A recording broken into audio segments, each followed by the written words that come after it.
قد نرى تقلب وجهك في السماء، ہم دیکھ رہے ہیں تیرے چہرے کا الٹ پلٹ ہونا آسمان کی طرف. جیسے کہ پہلے میں نے عرض کیا کہ نبی صلی اللہ علیہ وسلم کیا کرتے تھے، بار بار آسمان کی طرف دیکھتے تھے کہ کب حکم آتا ہے، اور دعائیں بھی کرتے تھے کہ ہمارا قبلہ جو ہے خانہ کعبہ وہ قرار پا جائے. تو اسی کی طرف اشارہ ہے. ہم دیکھ رہے ہیں، ہم آپ کا شوق، آپ کا ذوق، آپ کا انتظار دیکھ رہے ہیں. ایسا نہیں کہ تمہارا یہ دیکھنا ہمیں معلوم نہ ہو. تقلب قلب سے ہے نا، حالت کا رخ موڑنا، کسی حالت کا پلٹنا. تو دل کا جو الٹ پلٹ میں نے معنی بتایا تھا قلب کا، تو یہ تو نہیں ہوتا کہ دل کا جو اوپر والا حصہ وہ نیچے آ جائے، نیچے کا اوپر آ جائے. اس کی حالت بدلتی ہے. تو قلب استعمال ہوتا ہے الٹنے پلٹنے میں. کس میں؟ حالت کے الٹنے میں، یعنی کسی چیز کے اوپر کے حصے کو نیچے یا اندر کے حصے کو باہر کر دینا حالت کے اعتبار سے.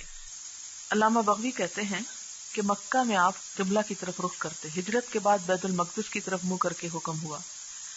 جب حضور مدینہ میں تھے تو یہودی کہتے کہ محمد صلی اللہ علیہ وسلم دین میں تو ہماری مخالفت کرتے ہیں مگر اتباع ہمارے قبلے کا کرتے ہیں. اس پر بار بار آپ اوپر دیکھتے اور چاہتے کہ بیت اللہ قبلہ ہو جائے اور دعا بھی کرتے. تو اس پر یہ آیت نازل ہوئی، فَلَنُوَلِّيَنَّكَ قِبْلَةً تَرْضَاهَا، ہم ضرور جلد ہی پھیر دیں گے قبلے کو، آپ کو اس قبلے کی طرف جس پر آپ راضی ہو جائیں گے. تَرْضَاهَا، جس پہ آپ خوش ہو جائیں گے، آپ مطمئن ہو جائیں گے. فَوَلِّ، تو پھیر لو، سنگولر ہے، ولی پھیر لو. کس کو حکم ہے؟ نبی صلی اللہ علیہ وسلم کو. اور آپ نے پھیرا تو پیچھے سب نے پھیر لیا. اچھا دیکھیں نا اس کی حکمت کے نماز کی حالت میں حکم آیا. کتنا پریکٹیکل دین ہے. یہ نہیں کہ پہلے الگ تھیوری سکھائی گئی پھر اس کے بعد آپ نے اگلی نماز میں چینج کیا. نہیں، جس حال میں ہو وہیں پلٹ جاؤ، یعنی ایڑیوں پہ گھوم جاؤ، فوراً وہی پتہ چل جائے کہ کون جو ہے حقیقی اطاعت گزار ہے اور کون نہیں. فَوَلِّ وَجْهَكَ، آپ پھیر لو اپنے چہرے کو، شطر المسجد الحرام. شطر کے بنیادی معنی دو ہوتے ہیں. ایک ہے نصف الشیء، چیز کا آدھا حصہ، جیسے وہ آتا ہے نا ان طہارت شطر الایمان، طہارت نصف ایمان ہے. تو ایک معنی ہوتا ہے آدھا، اور دوسرا معنی ہوتا ہے دوری، بود. یعنی شطر میں آمنے سامنے ہونے کے علاوہ دوری بھی ضروری ہے، جبکہ وجہ میں ضروری نہیں، یعنی دور دراز مقام سے کسی مخصوص جگہ کی طرف منہ کرنا. جانب کہتے ہیں سائڈ کو، ڈائریکشن کے لیے جانب کا بھی، اس جانب چلے گئے آپ. جانب کہتے ہیں قریبی سمت کو، اور طرف بھی کہتے ہیں، لیکن عربی میں طرف استعمال نہیں ہوتا، یہ اردو میں غلط استعمال ہوتا ہے. اور وجہ کہتے ہیں مخصوص مقام اور سمت جس طرف منہ کر کے عبادت کی جائے، جیسے آگے آئے گا لِكُلٍّ وِجْهَةٌ هُوَ مُوَلِّيهَا. اور قبل کا معنی ہے سامنے کی طرف جو آ رہی ہو ڈائریکشن، اسی لیے قبلہ اسے کہتے ہیں جو سامنے رکھا جائے. تو شطر کیا ہے؟ نصف اور طرف بھی. اب آپ دیکھیں کہ شطر میں آمنے سامنے ہے لیکن بیچ میں بہت ساری چیزیں آئیں گی. یہ نہیں کہا گیا کہ قبلے کو سامنے بالکل رکھو یا اس کا ماڈل سامنے رکھ کے نماز پڑھو، یہ نہیں کہا گیا. اگر یہ ہوتا نا، یعنی وجہ کی بات ہوتی یا جانب کی بات ہوتی تو معنی اور طرح ہوتا. یہ شطر کا لفظ بڑا ہی معنی خیز ہے. جب یہ کہا گیا نا اس شطر کو منہ کرو، معنی یہ ہے کہ بس وہ ایک وسعت کے ساتھ بس وہ ڈائریکشن فالو کرو. یعنی اس میں اب آپ دیکھیں کہ مثلا جب ہم نماز ادھر منہ کرتے ہیں تو اگر آپ اپنے چہرے کو بالکل سیدھی لائن پہ لے جائیں تو ہو سکتا ہے قبلہ ذرا سا رائٹ سائڈ پہ ہو یا لیفٹ سائڈ پہ چلا جائے. اس لیے جب شطر ہے نا تو اس میں وسعت ہے. اور یہ بھی ہے کہ بیچ میں بے شمار عمارتیں، مکانیں، شہر، میدان، دریا، سمندر، پہاڑ، پتہ نہیں کیا کچھ آئے گا. آنے دو، کوئی بات نہیں، صرف ڈائریکشن، صرف وہ سمت فالو کر لو اور اس کی وسعت کے ساتھ اس کو فالو کر لو. تو اس سے بھی پتہ چلتا ہے کہ اصل مقصود قبلہ نہیں ہے، اصل مقصود کوئی اور ہے. یہ تو ایک تنظیمی ضرورت ہے، ڈسپلن کے لیے ہے. فَوَلِّ وَجْهَكَ شَطْرَ الْمَسْجِدِ الْحَرَامِ. اب خاص طور پر فرمایا المسجد الحرام. یہ کون سا علاقہ ہے؟ وہ باؤنڈری وال جو خانہ کعبہ کے آس پاس تعمیر شدہ ہے. اب اس میں وسعت ہو گئی ہے. یہاں پر یہ بھی نہیں کہا فَوَلِّ وَجْهَكَ شَطْرَ الْكَعْبَةِ، یہ نہیں کہا کہ کیا مسجد حرام. اب آپ دیکھیں کہ مسجد حرام پھر خود کتنی بڑی، کعبہ تو ایک چھوٹی جگہ ہے اور مسجد حرام ایک بڑی جگہ. تو پھر مسجد حرام میں جیسے وسعت ہے اسی طرح اس ڈائریکشن سمت میں بھی وسعت. وحیثما کنتم، اور جہاں کہیں تم سب ہو، کون؟ سب مسلمان، مشرق میں یا مغرب میں، فولوا وجوہکم شطرہ، سب پھیر لو اپنے چہروں کو اسی کی سمت۔ وان الذین اوتوا الکتاب، اور جو لوگ کتاب دیے گئے، لیعلمون، وہ جانتے ہیں، انہ الحق من ربہم، کہ وہ حق ہے ان کے رب کی طرف سے ہے۔ کیا؟ قبلہ، قبلہ کا رخ پھرنا، اور نبی صلی اللہ علیہ وسلم سچے نبی ہیں۔ وما اللہ بغافل عما یعملون، اور اللہ غافل نہیں جو وہ کر رہے ہیں، یعنی انکار۔ اہل کتاب کی کتابوں صحیفوں میں یہ بات آ چکی کہ آخری نبی کا قبلہ بیت اللہ ہوگا، مسجد حرام ہوگا۔ یعلمون انہ الحق، لیکن اس کے باوجود مانتے نہیں، اسی لیے فرمایا وما اللہ بغافل عما یعملون، تمہارے اعمال سے اللہ بے خبر نہیں۔ وَلَئِنْ أَتَيْتَ الَّذِينَ أُوتُوا الْكِتَابَ بِكُلِّ آیَةٍ، اور اگر تم لے آؤ اہل کتاب کے پاس ہر نشانی، مَا تَبِعُوا قِبْلَتَكَ، یہ تمہارے قبلے کی پیروی نہیں کریں گے، ہر دلیل بھی لے آؤ تو یہ نہیں مانیں گے۔ کیوں؟ اس لیے کہ یہ پہچانتے ہیں جو شخص جان بوجھ کر انکار کرے اس کا کوئی علاج نہیں، یہ جانتے ہیں پھر انکار کرتے ہیں۔ وَمَا أَنْتَ بِتَابِعٍ قِبْلَتَهُمْ، اور آپ بھی نہیں پیروی کریں گے ان کے قبلے کی۔ کیوں؟ کیونکہ آپ وحی کے پابند ہیں، ان کی خواہشات کے پابند نہیں، اور وہ تو کر نہیں رہے، کیونکہ ان کی مخالفت کی بنیاد حق کا نہ جاننا نہیں ہے بلکہ حسد و عناد ہے۔ کسی بھی چیز کے اثر کے قبول کرنے کے لیے دل کا صاف ہونا بہت ضروری ہے۔ اگر دل صاف نہیں، کوئی چیز اثر نہیں کرے گی۔ آپ دیکھیں کہ اگر آئینہ دھندلا ہو تو آپ کو اپنی شکل نظر نہیں آئے گی، دل میلا ہو تو حق کی سمجھ نہیں آتی، حق وہاں نہیں جھلکتا، جا کے حق وہاں نہیں پرنٹ ہوتا۔ آپ دیکھیں کہ کس کپڑے پہ رنگ صحیح چڑھتا ہے، جو سفید ہوتا ہے، بالکل سفید۔ اگر میلا کپڑا ہو تو کیا ہوتا ہے؟ میلا کپڑا ہو تو کیا ہوتا ہے؟ ڈب کھڑا ہوا۔ میلے کپڑے پر نکھار نہیں آتا، میلے کپڑے پر رنگ کا نکھار نہیں آتا، صاف کپڑے پہ صحیح رنگ چڑھتا ہے، صاف دل پر حق صحیح طور پر اثر کرتا ہے، میلے دل پہ اثر نہیں کرتا۔ ان کی مشکل یہ تھی حق نہ قبول کرنے کی کہ ان کے دل میلے تھے، ان کے دل اندھے ہو چکے تھے۔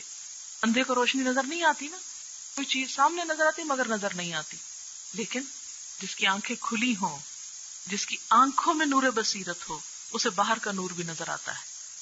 فرمایا کہ یہ ان کو ہر نشانی دکھا دو، جو چاہو ان کے ساتھ کر لو، کالے رنگ پہ کوئی رنگ نہیں چڑھتا، کالے دلوں پہ کوئی حق قبول نہیں ہوتا۔ ما تبعوا قبلتک، یہ تجربہ آپ کو کئی دفعہ ہوگا کہ بسا اوقات آپ بالکل حق پہ ہوتے ہیں، سچے ہوتے ہیں، آپ حق سمجھانے کی کوشش کرتے ہیں، دوسرا شخص ماننا ہی نہیں چاہتا۔ ایسے موقع پہ کیا کرنا چاہیے؟ خاموش ہو جائیں، بس ٹھیک ہے جو کرے کرے۔ وما انت بتابع قبلۃ، یہ نہیں کہ ہم بھی ان کے پیچھے چل پڑے، انہوں نے نہیں مانا چلو ہم ان کی مان لیتے ہیں، نہیں، آپ بھی نہیں مانیں گے ان کی۔ لکم دینکم ولی دین، اصولوں پر سودا بازی نہیں ہو سکتی۔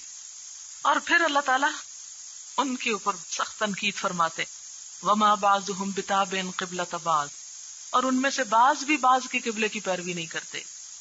نصارہ جو تھے وہ مشرقی حصے کو قبلہ بناتے تھے بیت المقدس کے، اور یہود جو تھے وہ صخرہ بیت المقدس کو، یعنی اس کے اپوزٹ ڈائریکشن، مغربی حصے کو۔ عیسائی مشرقی کو، یہود مغربی کو، صخرہ بیت المقدس کو۔ فرمایا جب اہل کتاب تم آپس میں متفق نہیں ہو تو مسلمانوں سے ناراضگی کس بات کی ہے کہ وہ تمہارے قبلے کی پیروی نہیں کر رہے؟ کتنی زبردست دلیل ہے، تو مسلمانوں کو تسلی دی جا رہی کہ دیکھو یہ تو خود آپس میں متفق نہیں، اگر تم ان کے ساتھ متفق نہیں ہو رہے تو ان کے پیٹ میں درد کیوں اٹھ رہا ہے، کیوں مخالفت کر رہے ہیں؟ اسی لیے ان کو سفہاء کہا گیا۔ وَلَئِنِ اتَّبَعْتَ أَهْوَاءَهُمْ، البتہ اگر تم پیروی کرو گے ان کی خواہشات کی، ان کی یہود و نصارہ کی، مِن بَعْدِ مَا جَاءَكَ مِنَ الْعِلْمِ، اس کے بعد کہ تیرے پاس العلم آ چکا۔ العلم کیا ہے؟ حق، یہ قرآن، یہ آ چکا۔ إِنَّكَ إِذًا لَّمِنَ الظَّالِمِينَ، یقیناً تم اس وقت ظالموں میں شمار ہو گئے۔ اس کو کہا جا رہا ہے اللہ کے رسول صلی اللہ علیہ وسلم کو، یہ پیچھے بھی کہی گئی تھی نا یہ بات، پھر کہی گئی ہے۔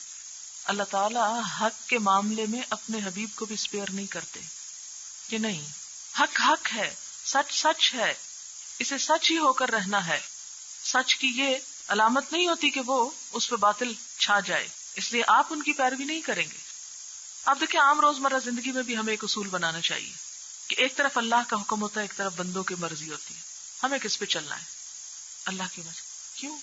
اس لیے کہ اصل ہمارے فائدے کی بات تو اس میں ہے، لوگوں کی بات میں تو نہیں ہے. وہ ہمیں جتنا بھی لالچ دیں یا جو بھی ہمارے سامنے فائدے رکھیں، لیکن ہمارا طرز عمل عموماً اس سے برعکس ہوتا ہے. ہم کیا کرتے ہیں، کیا معاملہ کرتے ہیں؟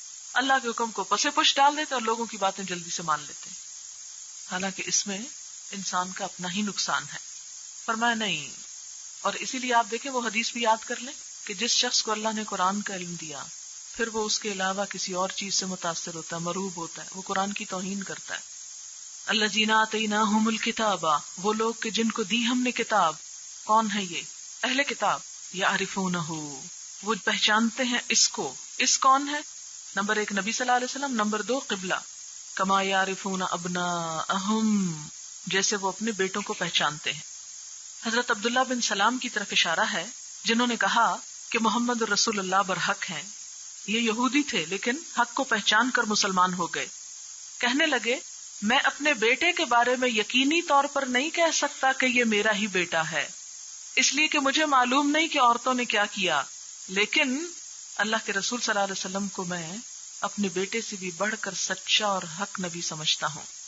لیکن باقی جن کے دلوں میں ضد اور حسد اناد تھا انہوں نے پہچانتے ہوئے اقرار نہ کیا. وَإِنَّ فَرِيقًا مِّنْهُمْ لَيَكْتُمُونَ الْحَقَّ، اور ایک گروہ ان میں سے حق کو چھپاتا ہے. یہ باقیوں کا بتایا گیا. وَهُمْ يَعْلَمُونَ، اور وہ جانتے بھی ہیں، پہچانتے بھی ہیں. الحق من ربک، حق تیرے رب کی طرف سے ہے. فلا تکونن من الممترین، آپ شک میں پڑنے والوں میں سے نہ ہوں. یہ ذرا دیکھیں، یہ بڑی اہم بات یہاں کی گئی، بڑا سینسٹیو ایشو. ہوتا یہ ہے کہ جب ایک بات کو سب لوگ کہنے لگتے ہیں کہ یہ صحیح ہے تو آپ بھی کیا کرتے ہیں؟ آنکھیں بند کر کے اس کے پیچھے چل پڑتے. اب آپ دیکھیں کہ ہوتا یہ ہے کہ جب سب لوگ ایک ہی بات کر رہے ہوں تو آپ قدرتی طور پہ وہی بات کرنے لگتے ہیں. آپ کو خیال بھی نہیں رہتا کہ اس کے علاوہ بھی کچھ اور ہو سکتا ہے. اب یہود و نصارہ نے ایسا پروپیگنڈا اٹھایا قبلے کی تحویل کے حکم پر کہ عام سچے اور پکے مسلمان جو تھے ان کو بھی خیال آنے لگا کہ کہیں ہم نے غلط تو نہیں کیا. شک میں پڑ جاتا نا انسان. تو آپ صلی اللہ علیہ وسلم کو فرمایا کہ آپ شک میں پڑنے والوں میں شامل نہ ہوں. آپ تو نہیں پڑھ رہے تھے لیکن آپ کو بات کر کے ان سب کی تسلی کر دی گئی، ان سب کی اصلاح کر دی گئی جو شک میں پڑ سکتے تھے. وَلِكُلٍّ وِجْهَةٌ هُوَ مُوَلِّيهَا، اور ہر ایک کے لیے کوئی نہ کوئی رخ ہے. وجہتن، اب آگے نا وجہتن، پیچھے آپ شطر کے معنوں میں دیکھیں، وجہ یعنی سائڈ یا مخصوص مقام اور سمت کے لیے استعمال ہوتا ہے، جدھر منہ کر کے عبادت کی جاتی ہے. مخصوص مقام یا سائڈ یا رخ جس کی طرف منہ موڑ کے عبادت کی جاتی ہے. وَلِكُلٍّ وِجْهَةٌ، ہر ایک کا کوئی نہ کوئی رخ ہے، ہر ایک کا کوئی نہ کوئی قبلہ ہے، ہر ایک کی کوئی نہ کوئی ڈائریکشن ہے، ہر ایک کا کوئی ٹارگٹ ہے، ہر ایک کے سامنے کوئی منزل ہے. هُوَ مُوَلِّيهَا، وہ اسی کی طرف منہ موڑنے والا ہے. ایسا ہی ہوتا ہے نا، ہر انسان کی زندگی میں ایک بنیادی انٹرسٹ کی چیز ہوتی، ہر ایک کا ایک شوق ہوتا ہے اور ہر شخص اپنے شوق کے گرد گھومتا ہے. یہ تو نہیں ہو سکتا کہ آپ کو لٹریچر پڑھنے کا شوق ہو اور آپ یہاں قرآن کی کلاس میں آ جائیں. کوئی شوق تھا جو آپ کو لایا. تو ہر ایک کا کوئی رخ ہوتا ہے یا شوق ہوتا ہے یا مقصد ہوتا ہے جس کے ارد گرد وہ گھومتا ہے. اب یہ صرف مسلمانوں کے لیے نہیں کہا جا رہا، سب کے لیے، سب دنیا کے لوگوں کے لیے کہا جا رہا ہے. اس کو آپ موٹو کے معنوں میں بھی لے سکتے ہیں. ہر ایک کا کوئی نہ کوئی موٹو ہوتا ہے یا ہر ایک کا کوئی نہ کوئی ایک خاص نشان ہوتا ہے، کوئی شریعت ہوتی ہے، کوئی طریقہ زندگی ہوتا ہے. جیسے قرآن پاک میں سورۃ المائدہ میں آتا ہے لِكُلٍّ جَعَلْنَا مِنْكُمْ شِرْعَةً وَمِنْهَاجًا فَاسْتَبِقُوا الْخَيْرَاتِ. تم مومنو تمہارا موٹو کیا ہونا چاہیے؟ فَاسْتَبِقُوا الْخَيْرَاتِ، نیکیوں میں دوڑ لگاؤ. تمہارا انٹرسٹ اور تمہارا شوق اور تمہاری زندگی کا مرکزی نقطہ جس کے ارد گرد تمہاری دوڑ ہونی چاہیے وہ کیا ہے؟ فَاسْتَبِقُوا الْخَيْرَاتِ، فرائض کی ادائیگی میں تاخیر نہ کرو، فضول بحثوں میں وقت ضائع کرنے کی بجائے نیکیوں میں جلدی کرو، اس لیے کہ اللہ کے پاس حاضری کا وقت قریب ہے. اینما تکونوا یأتی بکم اللہ جمیعا، جہاں تم ہوگے اللہ تم سب کو لے آئے گا. جہاں بھی تم ہوگے اللہ تمہیں پا لے گا. یعنی اگر تم نیکیوں کی طرف نہیں بھی دوڑتے تو اللہ سے بھاگ کر کہیں نہیں جا سکتے، تم وہیں آ پہنچو گے. ان اللہ علی کل شیء قدیر، بے شک اللہ تعالی ہر چیز پر قدرت رکھتا ہے.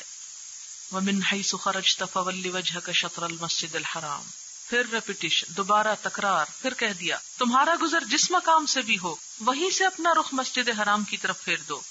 وَإِنَّهُ لَلْحَقُّ مِن رَبِّكَ، اور بے شک وہ حق ہے تیرے رب کی طرف سے ہے.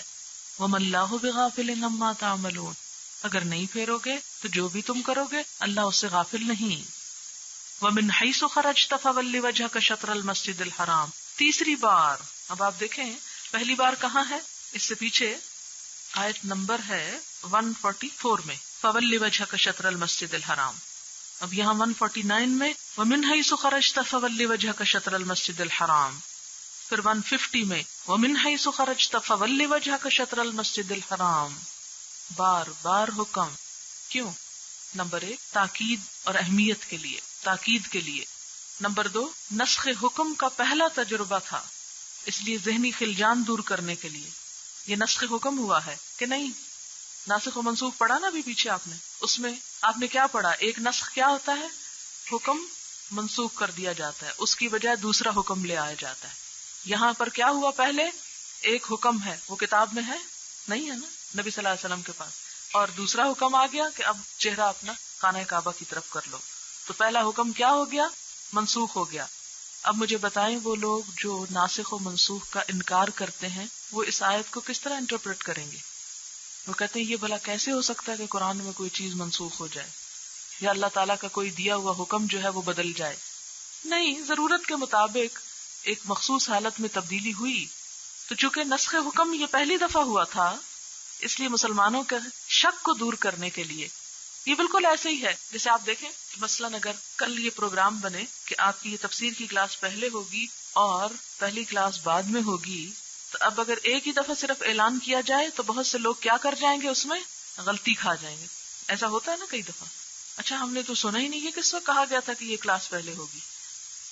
تو اس غلطی سے بچانے کے لیے 2 بار 3 بار تکرار، تاکید، اہمیت کے لیے کہ نہیں اب حکم بدل گیا. اب کوئی بھول کے بھی ادھر منہ نہ کر بیٹھے کہ وہ کہے اچھا مجھے تو پتہ ہی نہیں تھا کہ ادھر منہ نہیں کرنا تھا. ایک اور وجہ بھی بتائی گئی کہ پہلا حکم مسجد حرام کے آس پاس والوں کے لیے، دوسرا حکم مکہ والوں کے لیے، اور تیسرا حکم ساری دنیا والوں کے لیے. لیکن یہ ایک دور کی تعویل ہے، مجھے یہ پہلی بات زیادہ مناسب لگتی ہے. اور یہ بھی کہا جاتا ہے کہ اپنے وطن اور شہر میں جہاں کہیں ہو وہاں بھی اسی کی طرح منہ کرو، سفر کی حالت میں بھی کرو، اور سفر خواہ کیسا بھی ہو، فضائی ہو یا بحری ہو، ہر جگہ ادھر ہی منہ کرو. گھوڑے گدھے پہ ہو تب بھی، گاڑی پہ ہو تب بھی، جہاز پہ ہو تب بھی، کوشش یہی کرو کہ رخ تمہارا ادھر ہی کو ہو. اسی لیے فرض نماز جب تک کہ قبلے کی ڈائریکشن نہ ہو ہوتی ہی نہیں. یہ گاڑی شاڑی میں جب نماز پڑھنی ہے نا تو اس میں بھی ایک اندازہ ضرور کیا کریں کہ کس طرف ہے قبلہ، اور ادھر منہ کر کے نماز شروع کریں. پھر اگر گاڑی مڑ جائے تو کوئی بات نہیں، لیکن ابتداء میں لازم ہے کہ ادھر ہی منہ ہو. جہاں نہ ہو وہاں تو جیسے بادل ہیں کہیں تو وہاں بھی اندازہ نہیں ہوگا آپ کو. جہاں جیسے چاند نہیں دکھتا تو کیا حکم دیا گیا؟ پھر کیا کرو، پورے کر لو شعبان کے 30، ریسٹ کر لو تھوڑا سا. لیکن جب اندازہ نہیں ہوتا سورج کا تو پھر فَأَيْنَمَا تُوَلُّوا فَثَمَّ وَجْهُ اللَّهِ، جہاں تم ہو وہیں اللہ کی ذات ہے، جہاں بھی منہ کرو گے وہیں اللہ کی ذات موجود ہے. یہ تو حکم اس وقت ہے جب ہمیں پتا ہو، ہماری استطاعت حیثیت میں ہو کہ قبلہ کس طرح. جب پتہ ہی نہیں تو نماز تو نہیں چھوڑ سکتے، نماز تو پڑھنی ہے، پھر جدھر بھی منہ آئے پڑھ لو. لیکن جب پتہ چل جائے اور پتہ کرنے کی پوری کوشش کرو تو پھر اس کو فالو بھی کرو. کیونکہ آپ دیکھیں نا بہت تاکیدی حکم ہے، 3 دفعہ حکم دیا جا رہا ہے. وَحَيْثُ مَا كُنْتُمْ، اور جہاں کہیں تم سب ہو. تم سب کون؟ مسلمان. فَوَلُّوا وُجُوهَكُمْ شَطْرَهُ، اب آپ دیکھیں کہ کتنی تاکید ہو گئی اس میں. اچھا یہ اتنی تاکید کیوں؟ لِأَلَّا يَكُونَ لِلنَّاسِ عَلَيْكُمْ حُجَّةٌ، تاکہ لوگوں کو تمہارے خلاف کوئی حجت نہ ملے. یعنی ہمارے اس حکم کی پوری پابندی کرو. ایسا نہ ہو کہ تم میں سے کوئی شخص اس سمت کے سوا دوسری سمت کی طرف نماز پڑھتا دیکھا جائے تو دشمنوں کو اعتراض کا پھر موقع مل جائے کہ واہ جو کہتے ہیں وہ کرتے نہیں، کہتے ہیں ہمارا قبلہ وہ ہے اور پھر اس کو قبلہ بناتے بھی نہیں. یا اہل کتاب یہ نہ کہہ سکیں کہ ہماری کتابوں میں تو ان کا قبلہ خانہ کعبہ ہے اور یہ نماز بیت المقدس کی طرف منہ کر کے پڑھتے ہیں. لِأَلَّا يَكُونَ لِلنَّاسِ عَلَيْكُمْ حُجَّةٌ، لوگوں کو اپنے خلاف بات کرنے کی کوئی دلیل نہ دو، کوئی مہلت نہ دو. اس سے ایک اور اصول ہمیں پتہ چلتا ہے زندگی کا، کہ انسان اپنے طرز عمل میں ان باتوں سے، مشتبہ چیزوں سے بھی بچے جس میں انسان کے دین ایمان کو خطرہ ہو. وہ کام نہ کرے جس میں انسان کا ایمان خطرے میں ہو، یا انسان دوسروں کو اپنے بارے میں شک و شبے میں مبتلا کر لے. مثلاً اگر آپ کوئی ایسا کام کر رہے ہیں جس سے کسی کو آپ کے چور ہونے کا خطرہ ہو تو آپ وہ کام نہ کریں. انسان کو وہ کام نہیں کرنے چاہیے جس میں شبہ ہو، شبہ والی چیزوں سے بھی بچنا چاہیے، کیونکہ حدیث میں آتا ہے کہ جو شبہ والی چیزوں میں پڑ گیا وہ ہلاکت میں پڑ گیا. مفہوم اس طرح ہے. اور جس نے شبہ والی چیزوں سے اپنے آپ کو بچا لیا اس نے اپنا دین، ایمان، عزت محفوظ کر لی.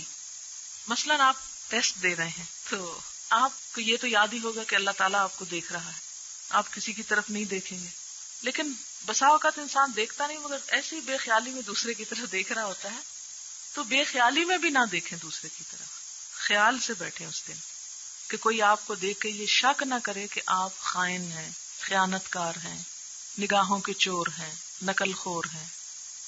الا الذین ظلموا منہم، مگر وہ لوگ جنہوں نے ظلم کیا ان میں سے، انہوں نے تو ہر حال میں باتیں بنانی ہی ہیں. ظالموں کی زبان کسی حال میں بند نہیں ہونی، ان کی پرواہ نہ کرو. لیکن جو لوگ ایک شریفانہ ذہن اور سوچ رکھتے ہیں ان کو شکایت کا موقع نہ دو. فلا تخشوہم، ظالموں سے بھی مت ڈرو. واخشونی، صرف مجھ سے ڈرو. حقیقت یہ ہے کہ اللہ کا خوف ہی انسان کو ہر خوف سے بے نیاز کرتا ہے. اسی لیے کہا ان سے نہ ڈرو، مجھ سے ڈرو. جب اللہ سے ڈرنے لگو گے تو ان کا ڈر خود ہی دل سے نکل جائے گا. اللہ سے ڈرنے والا سب سے زیادہ بہادر ہوتا ہے، اس کے دل میں کسی کا خوف نہیں، کیونکہ دل کا چور نہیں، اسے خوف کس بات کا. یہ دو لفظ ہیں مگر بہت بڑا میسج ہے ہم سب کے لیے کہ ہمیں دنیا والوں سے نہیں ڈرنا. اللہ کی اطاعت کرتے ہوئے ہمیں کیا کرنا ہے؟ صرف اللہ کی اطاعت کرنی ہے. فلا تخشوہم واخشونی، اس لیے کہ دنیا تو ہمیں نہیں پکڑ سکتی. ہمارا رزق کسی کے ہاتھ میں نہیں کہ وہ بند کر دے گا، ہماری زندگی موت کسی کے ہاتھ میں نہیں کہ وہ ہمیں زندہ نہیں چھوڑے گا. جب سب کچھ ہمارے رب کے ہاتھ میں ہے تو ڈریں بھی اسی سے کہ اسے ناراض کر دیا تو کہیں وہ نہ ہمیں پکڑ لے، اور اگر اس نے پکڑ لیا تو ہے کوئی چھڑائے نہیں. لیکن ہم نے شعر بنا رکھے ہیں ایسے ہی. وہ ایک شعر ہے، خدا جو پکڑے چھڑا لے محمد، محمد کا پکڑا چھڑا کوئی نہیں سکتا. یہ ہے حالت ہماری قوم کی. لیکن ایک صحیح العقیدہ مسلمان کیا کہتا ہے کہ نہیں، اگر اللہ نے پکڑا تو کوئی نہیں چھڑا سکے گا، کیونکہ قرآن میں آتا ہے وَلَا يُوثِقُ وَثَاقَهُ أَحَدٌ، اللہ جیسا باندھنے والا کوئی نہیں، اور اگر وہ باندھے تو کوئی چھڑا نہیں سکتا آگے. پھر لہذا کوئی بھی کام لوگوں کے ڈر سے نہ کرو نہ چھوڑو، جو کرو اللہ کے ڈر سے، اور جو چھوڑو اللہ کے ڈر سے. وَلِأُتِمَّ نِعْمَتِي عَلَيْكُمْ، یہ قبلے کی تمہیں پابندی تو اس لیے کرائی گئی کہ میں اپنی نعمت تم پہ تمام کر دوں. کون سی نعمت؟ دین اسلام کو مکمل کرنے کی، آخری امت بنانے کی، بہترین رسول کی امت ہونے کی. وَلَعَلَّكُمْ تَهْتَدُونَ، اور تاکہ تم ہدایت پا جاؤ. حدیث میں آتا ہے کہ آپ صلی اللہ علیہ وسلم نے فرمایا کہ نعمت کا پورا ہونا جنت میں داخل ہونا اور جہنم سے خلاصی پانا ہے. بخاری کی حدیث ہے. نعمت کا پورا ہونا کیا ہے؟ وَلِأُتِمَّ نِعْمَتِي عَلَيْكُمْ، جنت میں داخل ہونا اور جہنم سے خلاصی پانا، چھوٹ جانا، بچنا ہے. کہ اگر تم مجھ سے ڈرو گے، لوگوں سے نہیں ڈرو گے، تو میں بھی تمہیں اپنی جنت میں داخل کروں گا. اور اگر لوگوں سے ڈرتے رہے اور لوگوں کے راستے پہ چلتے رہے تو لوگوں کے حوالے کر دوں گا. تمہاری جنت جہنم پھر لوگ ہی ہوں گے. اسی لیے وہ دعا مانگتے ہیں نا، وَلَا تُسَلِّطْ عَلَيْنَا مَن لَّا يَرْحَمُنَا، کیونکہ لوگ اگر ہمارے منصف ہو جائیں اور ہمارے لیے اچھے برے کا فیصلہ کرنے بیٹھ جائیں تو چھٹے بچے کوئی بھی نہ. کما، جیسا کہ کیا مطلب؟ یعنی جس طرح ارسلنا فیکم رسولا، ہم نے تم میں ایک رسول بھیجا اور تم پر نعمت تمام کی. اتممت علیکم نعمتی ورضیت لکم الاسلام دینا، اور وہ نعمت کیا ہے؟ یتلو علیکم آیاتنا، تم پر ہماری آیات پڑھتا ہے. ویزکیکم، تمہارا تزکیہ کرتا ہے. ویعلمکم الکتاب والحکمہ، کتاب اور حکمت کی تعلیم دیتا ہے. ویعلمکم ما لم تکونوا تعلمون، اور سکھاتا ہے تم کو جو تم نہ جانتے تھے. یہ ہے اصل نعمت. تو اللہ تعالیٰ تم پر اپنی نعمت پوری کرنا چاہتا ہے تمہیں جنت میں بھیج کر، جس طرح اس نے دنیا میں رسول بھیج کر تمہیں کتاب کی تعلیم دی، حکمت کی تعلیم دی، تمہارا تزکیہ کیا، اپنی نعمت تم پر پوری کی. اب اگر کوئی شخص اس نعمت سے دور ہے تو ہر بھلائی سے دور ہے. یہ اللہ کی نعمتوں میں بہت بڑی نعمت ہے کہ کسی کو یہ کام مل جائے، یہ اس کا خاص فضل ہے. یعنی کما کا تعلق کس سے ہے؟ کما جیسا کہ، لِأُتِمَّ نِعْمَتِي میں تم پہ اپنی نعمت پوری کرنا چاہتا ہوں جیسے اپنی نعمت تم پر کر چکا ہوں، رسول بھیج کر، کتاب دے کر، کتاب اور حکمت دے کر، تزکیہ کر کے، اور وہ کچھ سکھا کے جو تم نہ جانتے تھے. اب تمہیں کیا کرنا چاہیے؟ اس نعمت کو پا کر ہمیں کیا کرنا چاہیے؟ فَاذْكُرُونِی مجھے یاد کرو، اللہ کا ذکر. کیا ملے گا؟ اذکرکم میں تم کو یاد کروں گا. حدیث میں آتا ہے نا، فَإِن ذَكَرَنِي فِي نَفْسِهِ ذَكَرْتُهُ فِي نَفْسِي وَإِن ذَكَرَنِي فِي مَلَإٍ ذَكَرْتُهُ فِي مَلَإٍ خَيْرًا مِّنْهُ کہ بندہ جب مجھے اپنے دل میں یاد کرتا ہے میں بھی اس کو دل میں یاد کرتا ہوں، اور جب مجھے کسی مجلس میں یاد کرتا ہے تو میں اس سے زیادہ بہتر مجلس میں اس کا ذکر کرتا ہوں. فَاذْكُرُونِی أَذْكُرْكُم مجھے یاد رکھو میں تمہیں یاد رکھوں گا. وَاشْكُرُوا لِی اور میرا شکر ادا کرو. وَلَا تَکْفُرُونِی اور میری ناشکری نہ کرو. یہ ہے دین کا خلاصہ، نچوڑ. جب کتاب اور حکمت مل جائے، اس کی تعلیم نصیب ہو جائے، تو پھر ذکر کی کثرت اور شکر ہی شکر. اللہ کا وعدہ ہے لَإِن شَكَرْتُمْ لَأَزِيدَنَّكُمْ اگر تم نے شکر کیا تو میں تمہیں اور زیادہ نعمت دوں گا. وَلَإِن كَفَرْتُمْ اگر ناشکری کی إِنَّ عَذَابِي لَشَدِيدٌ تو میرا عذاب بھی بڑا سخت ہے. پھر شکر کیا ہوا؟ شکر یہ ہے کہ انسان جتنی اس نعمت دین کی قدر کرے گا، یہ کتاب و حکمت کی تعلیم کی قدر کرے گا، اللہ تعالیٰ اس کے علم میں اور اضافہ کریں گے. اور اگر اس راستے کو چھوڑ دیا، اسے ترک کر دیا، تو پھر انسان کے لیے ہلاکت کے سوا کچھ نہیں. اور ذکر صرف زبانی باتوں کا نام نہیں. سعید بن جبیر کہتے ہیں من لم یطعہ لم یذکرہ وان کثر صلاتہ وتسبیحہ کہ جس نے اللہ کی اطاعت نہ کی اس نے اس کا کوئی ذکر نہ کیا، خواہ اس کی نمازیں اور اس کی تسبیحیں کتنی ہی لمبی کیوں نہ ہوں. بہت سے لوگ نماز اور تسبیح کی کثرت کرتے ہیں لیکن حرام سے بھی نہیں بچتے. تو سعید بن جبیر کہتے ہیں وہ اطاعت ہی نہیں. شکر کو اچھی طرح سمجھ لینا چاہیے. شکر کو محبت بھرا احساس ہے جو دل میں اللہ تعالیٰ کے لیے پیدا ہوتا ہے، اس کے نعمتوں کے اعتراف کے طور پر، جس میں کوئی شکوہ، کوئی شکایت، کوئی ناراضگی، کچھ بھی نہیں. جب یہ دل میں پیدا ہوتا ہے تو زبان خود بخود ذکر سے تر ہو جاتی، اور جب انسان کی زبان اس کا ذکر کرتی ہے تو وہ عمل میں بھی جھلکنے لگتا ہے، پھر انسان کا عمل بھی اس کے مطابق ہونے لگتا ہے. آپ دیکھیں کہ کوئی بھی کام کرنے سے پہلے سب سے پہلا سٹیپ کیا ہے؟ سوچ. آپ بولتے کیا ہیں؟ جو آپ سوچتے ہیں. اور آپ کرتے کیا ہیں؟ وہی جو آپ بولتے رہتے ہیں. میں یہ کروں گا، میں یہ کھاؤں گا، میں یہ پڑھوں گا، اور پھر آپ وہی کرنے چل پڑتے ہیں.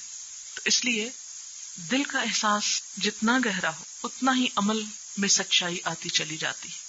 جتنی دل میں اللہ تعالیٰ کی محبت اور قدردانی ہوگی اتنا ہی عمل کے ساتھ انسان اللہ تعالیٰ کے قریب ہوتا چلا جائے گا. اور پھر شکر ہی میں یہ بات آتی ہے کہ جو نعمتیں انسان کو اللہ تعالیٰ دے ان کا اظہار کرے. اما بنعمت ربک فحدث. عمران بن حسین ایک نہایت قیمتی کپڑا پہنے ہوئے تھے. کسی نے پوچھا کہ آپ اتنے بڑے عالم ہیں اور اتنا قیمتی کپڑا پہنا ہوا ہے، یہ کیا بات ہوئی؟ کیونکہ ہمارے ہاں تو یہ ہوتا ہے نا کہ جو عالم ہو جائے، جو دیندار ہو جائے، وہ کوئی اچھا کپڑا نہ پہنے، منع ہے اس کے لیے، خواہ رکھتا بھی ہو، اس کو تو مسکین ہی رہنا چاہیے. لیکن اسلام میں یہ کانسیپٹ کرسچن سے بالکل برعکس ہے. کرسچنز میں آپ آگے انشاءاللہ رہبانیت پہ پڑھیں گے ان کے حال حشر کہ وہ کس قدر گندے لوگ ہوتے تھے اور ہیں کہ جو اس بات پہ فخر کرتے تھے کہ ہم ساری زندگی نہیں نہائے. میں آپ کو وہ قصے سناؤں گی آگے چل کر. ان کے نزدیک نہانا ایک بدعت تھا اور مسلمانوں کی طرح نہاتے ہو. لیکن اسلام میں بالکل برعکس ہے کانسیپٹ کہ طہارت کو نصف ایمان کا حصہ قرار دی گئی. نماز، حج، آپ کی باقی چیزیں طہارت ہی کے ساتھ ہیں. آپ طاہر نہیں، نہ آپ روزہ رکھ سکتے، نہ آپ حج کر سکتے، نہ آپ نماز پڑھ سکتے. پاکیزہ ہونا ضروری. تو شکر میں یہ بات بھی آتی ہے کہ جو نعمتیں اللہ نے دی ان کا اظہار کیا جائے. دکھاوا اور چیز ہے، تحدیث نعمت اور چیز ہے. ریاکاری ناپسندیدہ ہے، شکر کا اظہار نعمت کے استعمال کے ساتھ پسندیدہ ہے. کام ایک ہی ہوگا، اندر کی نیت اس کے بالکل دو مختلف رنگ بنا دے گی. آپ نے اچھا کپڑا پہنا اللہ کا شکر ادا کرنے کے لیے کہ اللہ نے آپ کو ایک نعمت دی، اور آپ نے اچھا کپڑا پہنا کہ میں دوسروں سے اچھی نظر آؤں، دوسرے حقیر ہو جائیں میرے سامنے، اور ایک دکھاوے کی نظر، یہ ناپسندیدہ ہے. پہنا دونوں نے کپڑا ہے لیکن دونوں کا عمل مختلف. تو عمران بن حسین سے کسی نے کہا بھئی آپ نے یہ اچھا کپڑا کیسے پہن لیا؟ تو انہوں نے کہا کہ اللہ تعالیٰ جب کسی پر انعام کرتا ہے تو اس کا اثر اس کے اوپر دیکھنا چاہتا ہے. سوال ہے، بتا دیں کہ بیت اللہ، بیت المقدس، بیت الحرام میں کیا فرق ہے؟ بیت المقدس تو ہے جو فلسطین کے اندر ہے، اور بیت اللہ جو ہے یہ مکہ میں ہے. ٹھیک، مکہ میں ہے بیت اللہ. بیت المقدس فلسطین میں ہے اور بیت اللہ مکہ میں ہے. چاروں طرف پہاڑ ہیں اور بیچ میں تھوڑا سا میدانی علاقہ ہے. پھر اس کے بعد کچھ تھوڑی بہت آبادی ہوئی، پھر زیادہ ہوئی، پھر اس سے بڑھ کر صفا مروہ. پہلے یہ الگ ہٹ کر دو پہاڑیاں تھی، اب یہ بالکل مسجد کا حصہ بن چکی. یہاں بھی نماز ہوتی ہے صفا مروہ پر بھی، اور صفا مروہ بھی ڈبل سٹوری ہے. نیز بنی اسرائیل کا مرکز کیا تھا؟ ان کا مرکز جو تھا وہ بیت المقدس تھا، اور ہمارا مرکز اب بیت اللہ ہے. بیت کا لفظی معنی ہوتا ہے گھر، بیت اللہ اللہ کا گھر. اور خانہ کعبہ وہ ایک کمرہ جو بلیک کلر کا ہے، خالی کمرہ ہے، کچھ شاید یادگاریں ہوں. اب دیکھیں کہ تمام دنیا کے لوگوں کو حکم دیا گیا کہ اس کی طرف منہ کر کے نماز پڑھیں، جیسے شطر المسجد الحرام کی بات ہوئی، لیکن جو اس کے اندر ہوتا ہے وہ جدھر منہ چاہے کر کے نماز پڑھے، یعنی اس کمرے کے اندر جو ہے. اچھا، اس کے علاوہ ایک اور جگہ ہے جہاں آپ جس طرف چاہیں منہ کر کے نماز پڑھیں، ہر طرف ہی کعبہ ہے. وہ کون سی ہے؟ ایک جزیرہ ہے، اس کا نام ہے VANA وانا وانا آئی لینڈ ہے. اس جزیرے کے ہر طرف سے کعبہ کا فاصلہ برابر ہے، اس لیے اس جگہ پر رہتے ہوئے آپ جس سمت میں چاہیں نماز پڑھ سکتے ہیں. وآخر دعوانا ان الحمد للہ رب العالمین. سبحانک اللہم وبحمدک، نشہد ان لا الہ الا انت، نستغفرک ونتوب الیک. والسلام علیکم ورحمۃ اللہ وبرکاتہ.